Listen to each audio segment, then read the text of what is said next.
Alright, then let's talk about this episode of One Punch Man. To begin with, I want to talk about the end of the episode so badly that I had to control myself and go like, I'm gonna go to the parts first, and then I'm gonna go to the end of the episode because I actually like this episode a lot because of the ending, the way the episode ended.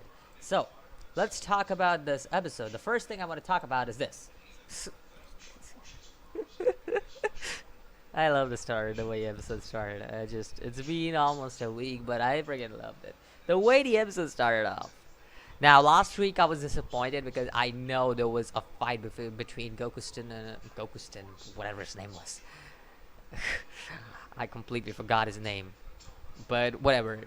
Last week there was I was expecting a fight between Saitama and that guy, but we did not get anything regarding that guy. Instead, we got the other guy. So, whatever, man. That's what I'm gonna say. But it was a good start to this episode with just this comedy effect. Now, the straight away, there is already something that's been established here, and that's there's gonna be a war between the Monster Association and the heroes. So that's been established. From what I know, this should be a season 3 thing, but I don't know. I don't know. Maybe they will have this completed in season 2. Maybe they'll change the direction from the manga or something. Or maybe they will keep it with the just stay pat to the manga and just try to complete this shit. Because the way they are going, they seem to be doing that. But I'm not gonna talk about much about this. And instead, oh, there's Genos I want to talk about. Okay, yeah, Genos got new parts. Again, I'm not really interested in talking this much about the other characters that we saw in this episode because the only thing that interested me other than Genos was this, and this is where Metal Knight was speaking to our doggy guy, dog guy. But yeah, Metal Knight was speaking to him, and he was speaking about how like he's not trying to help him out and stuff. So kind of more. This indicates back to season 1 where someone, I don't know who it was, but somebody said to Janice that be careful of Metal Knight, and some Metal Knight said be careful of that guy. So it was like a be careful warning from both the sides. So yeah, it kind of is building up more on that side.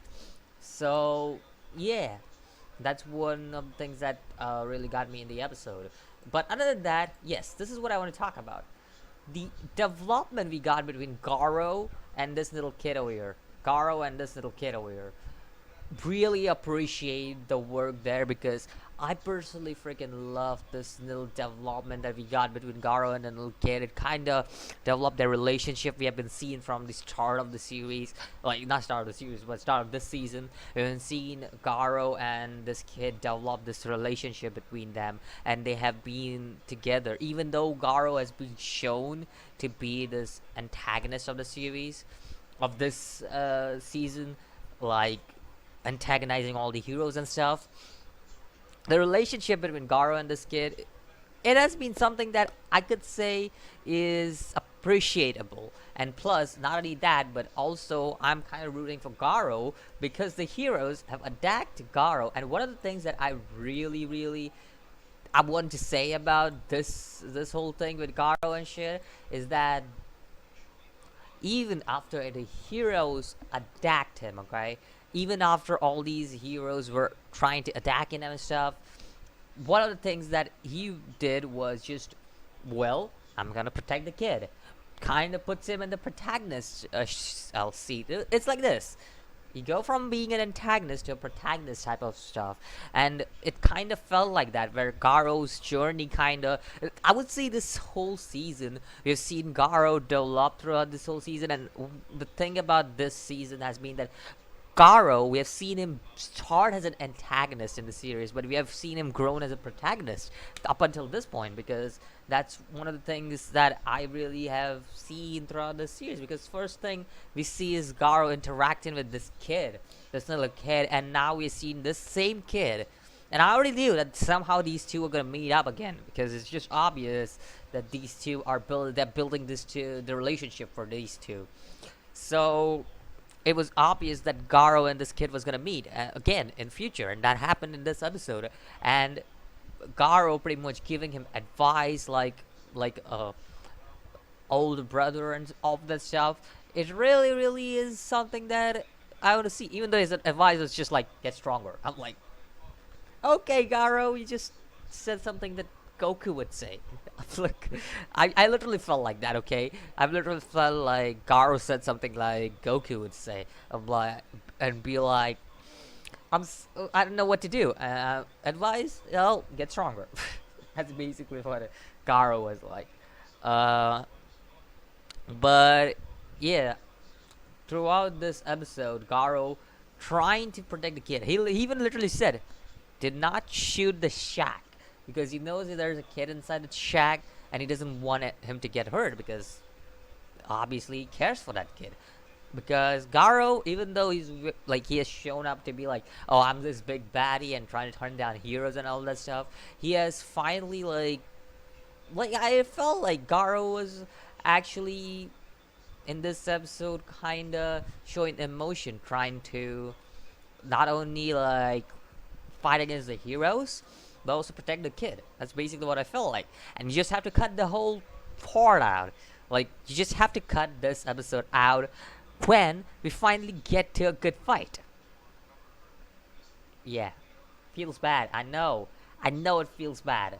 Anybody could feel bad when that shit happens to you, okay? But one more thing before I leave this episode off is that I want to talk about Saitama, the final thing. Saitama in this episode was just like, it was good to see him. Even though he just had like a 5 second screen time, okay? Just a 5 second screen time. I'm not counting the starting screen, like, that's shit, okay? That's just like, even if you count that, it'll max like 32, what, like 32 1 minute? Something like that. He had very less screen time.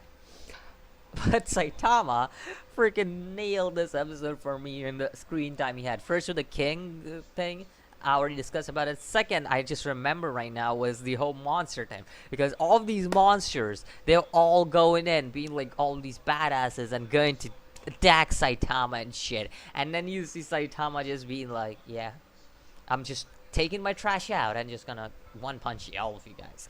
Like, okay, that is cool. But yeah, let me know what you think about this episode of One Punch Man. I personally felt this was a very Garo-centered episode, if I had to put correctly, because it was a pretty good episode. In my opinion, personal opinion, this was a pretty good episode, okay, for what it was. And yeah, I enjoyed it. Personally, I enjoyed it. I don't know about you guys, but I enjoyed it. I thoroughly enjoyed the whole episode, and I will say it to anyone's face, even now. I thoroughly enjoyed this episode of One Punch Man. So let me know what do you think about this episode. I'll see you guys in the next video. As always, peace.